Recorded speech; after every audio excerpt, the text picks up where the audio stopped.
everyone, so today we are going to be doing another installment to our Why I Love Dolls series. And of course, if you can't tell already by all the dolls we're surrounded in, this is going to be about why we love American Girl. So we have a few of our favorites here. Marisol's in the back, Colleen's first Molly, Colleen's 80s Molly, Grace, Isabel, Josephina, and Addie. And if I could have fit Caroline on here, she'd probably be here too. I was going to suggest Caroline, but the crazy blonde hair is like, I don't want to have to comb that later. Since Colleen was sort of the reason why we got into American Girl, she's going to kick it off by talking about how she got into American Girl, and we're going to talk about what they mean to us on a really deep sentimental level, and some of the things that we like in general about the franchise. So take it away. So I'd heard of American Girl, but it was kind of like Beanie Babies in the sense that I thought I was never going to get into it. It wasn't one of those fads that I wanted to jump onto. But then one day when I was in the library, I think it was the librarian when I was in second grade, suggested I try the American Girl books. And my eyes went to the cover with the girl wearing the glasses because, I don't know, I always liked people with glasses even before I had mine. I read the book and, Molly was just so much like I was, her personality, she was evilly plotting how to get her friends to dress as stepsisters for Halloween while she wasn't eating her vegetables. She was exactly like me. So that was when I kind of knew that I really liked the book. It didn't really occur to me that they made Molly into a doll. I knew the books were popular, but I didn't know it was dolls at the time because I hadn't really seen them. And then my mom's parents gave us a set of secondhand American Girl Molly books. And when I was reading them, I flipped to the back and I realized they actually made a doll of Molly. And that's when the begging and pleading with the parents started. I was like, oh, Mom, they make a Molly doll. Mom, she could fit in my Tiffany doll's cradle. I don't know how that would have worked out. Mom, I take really good care of her. Oh, I'd have so much fun. Can I have her? Then I'd kind of given up by the time Christmas rolled around in December of '96, and I was, on to the next big thing. I was looking for the Nibbles horse I was into at the time. And while I was searching for Nibbles, I opened up this long white box. I didn't recognize her at first. I just thought she was some baby doll because her glasses weren't even on. They were in that red felt case on her wrist. And I'm like, oh, it's a baby doll. And Dad's like, no, Colleen, look again. And, Nibbles was really forgotten after that. She's been my best friend ever since. And that was kind of what got us started on American Girl. I used to like to pretend that Molly had come here from World War II to visit me. She'd traveled through time and was staying with me during the war. I thought that was really cool. And then I remember when I got my first catalog, which was sometime between Christmas and my birthday, because Mom must have had the catalog she got with Molly and kind of set it aside until it was a little closer to my birthday in February because she wanted me to look and see what I liked. And that's how I ended up with Bennett for my birthday, even though it was a surprise. Parents are a lot more subtle back when you're 10 years old. They're really clever at tricking you into telling them what you want without it being so direct. Yeah, Mom and Dad always did a lot of special stuff for you and Molly. They Meme and them plotted to make you that bed. Yep, for my 10th birthday, a couple months after I got Molly, I got the bed and Bennett. And the last birthday Mom was alive, she actually surprised me with this outfit. Mom was always surprising us with American Girl stuff. For me, I was 5 when Colleen got Molly because this was back in 1996. I wasn't really I was never into bigger dolls. We were more into the fashion dolls, so I didn't really see the initial appeal, I don't think, when Colleen had Molly. It didn't really, I don't really remember. I remember that moment Colleen opened Molly and was like, oh, baby doll, because I remember I opened my Nibbles first, and I was like, Colleen, you want mine? Because I was such a suck up. I don't really remember what I actually thought of Molly at first. I was kind of jealous that you got all kinds of stuff for her for your birthday. But I remember when we did go through the catalog, I immediately clicked with those dolls, especially Addie, who was my first, who's back here. Oliver likes Addie too. And I wanted her because I've always loved African American dolls, and I always thought African American people were the most beautiful people in the world, and I was that little kid that I wanted to look like everything I didn't look like. So, and I remember I had a friend in first grade who you know, she was African American and she had like that beautiful textured hair, and like we'd play with each other's hair. So the idea of like having a doll that like had that hair was like, oh my god. Yeah, you didn't have to worry about getting caught playing with your friend's hair. Yeah, we used to get in trouble, me and my friend Marie. I ended up like talking to Colleen about it, and I didn't realize the mini dolls were really small. So I remember like being like, oh, should I get the mini Addie because like, you know, she's like cheaper, or should I get the regular Addie? Like I didn't realize they were like that big. So I'm really glad I got the regular Addie for my birthday, and I don't remember opening her or anything, but I do remember like having her back then. And Mom used to do like office cleaning jobs, and I remember like that first few months I had Addie and Colleen had Molly, we would like take them everywhere with us, and we'd like run through the office building, like going through all of like the secret rooms. And I remember losing Addie's hair in there, and we'd have like picnics with them outside. Like it was really like something we bonded over. And our grandparents got me a bunch of Addie books secondhand, as well as a few of the other ones, like some Felicity ones and Samantha ones. Yep. I would read them, and I really liked the books, and I think that was always something that we both connected with, were the stories.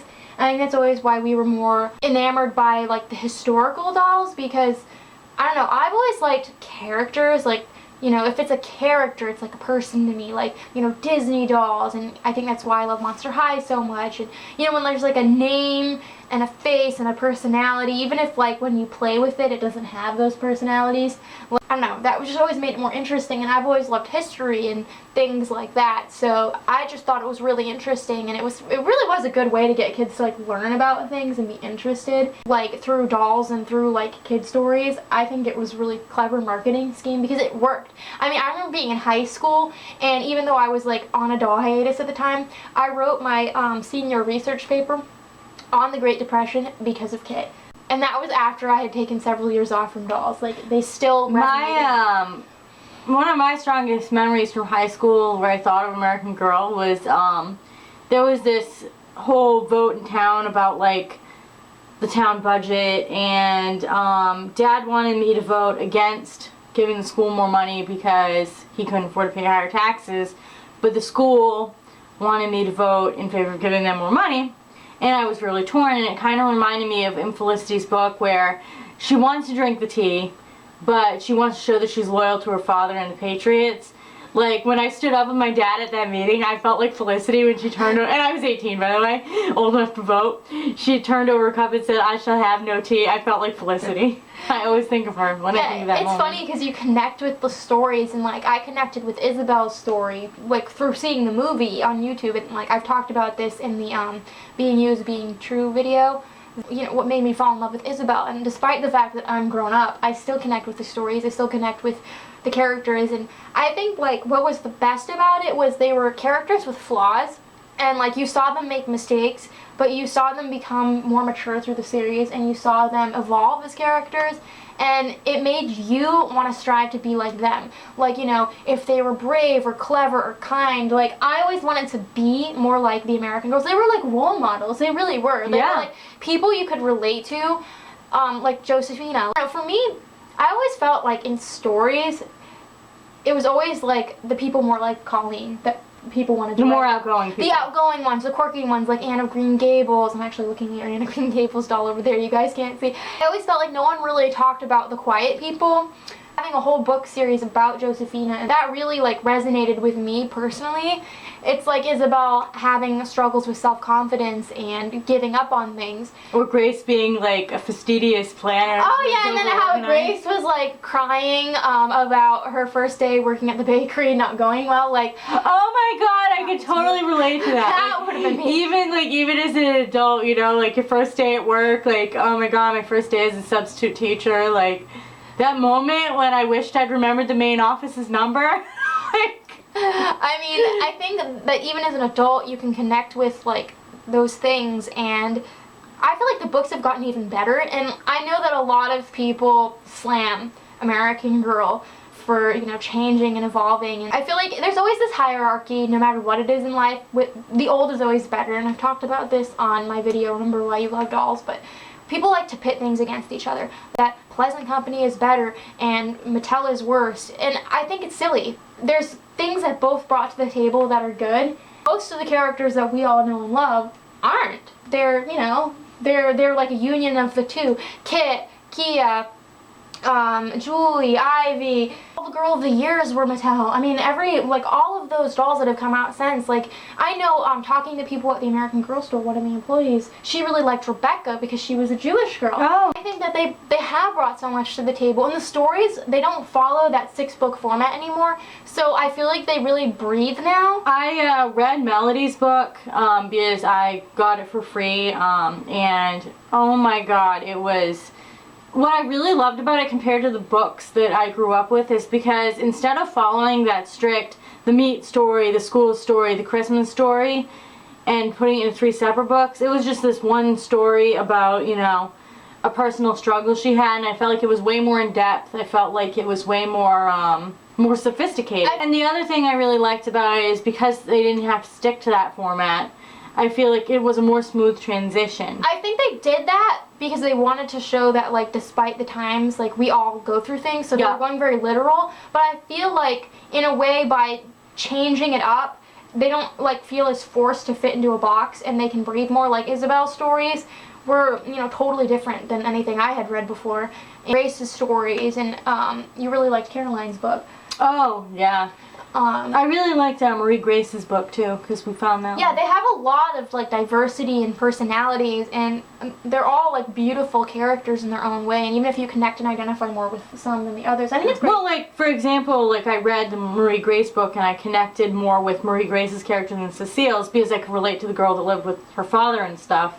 Yeah. And I really liked that. But I'm sure that if I were to read Cecile's book, I'd connect with something different. Right, and like I didn't think I'd even like Grace's books, and that's when I got my doll and I read her book. At like the first page in, they were talking about like where Grace grew up and stuff, and it's actually funny because she's from Massachusetts too, from a fake town, but like the way they described the old mills and the stone walls, like that's where we grew up around. You know, and like I read that and I couldn't believe it, like that the person who wrote her books actually like must have traveled around and looked at those places and been there. And it's cool because they could have been driving through like our town or our neighboring towns and seen that, and it made it feel that much more real to me.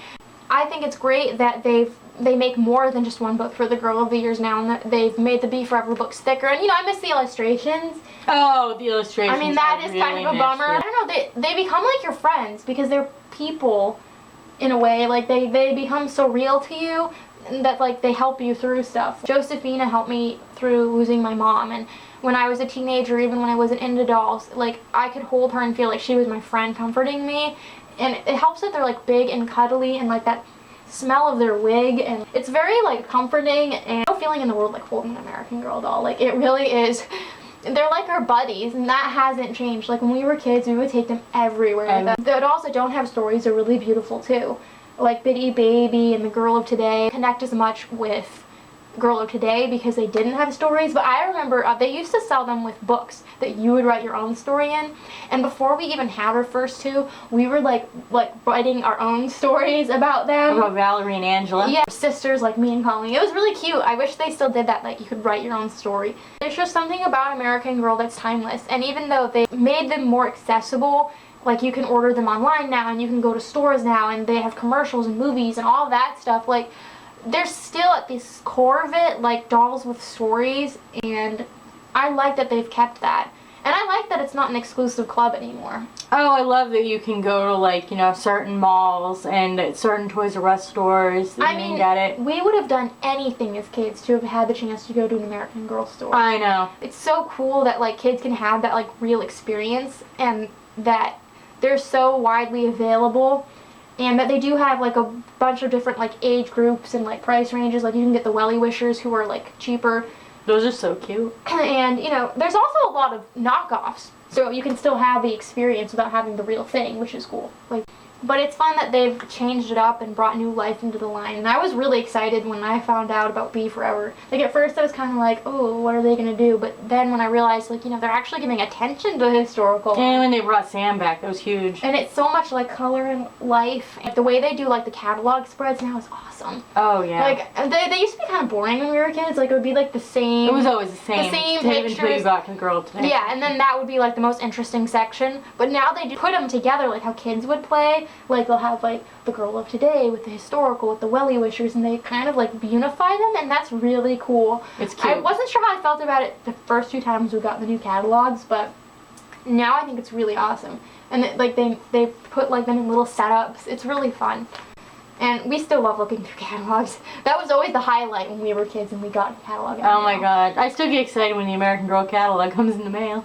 It's really interesting to see how far it's come. All this time since 1986, like over 30 years, they're still putting dolls out and making dolls. They have a place that other dolls really can't touch. I don't think that there's really any other doll type that I can think of that really can compare to them, and I think that's why they're kind of always in their own like category for us.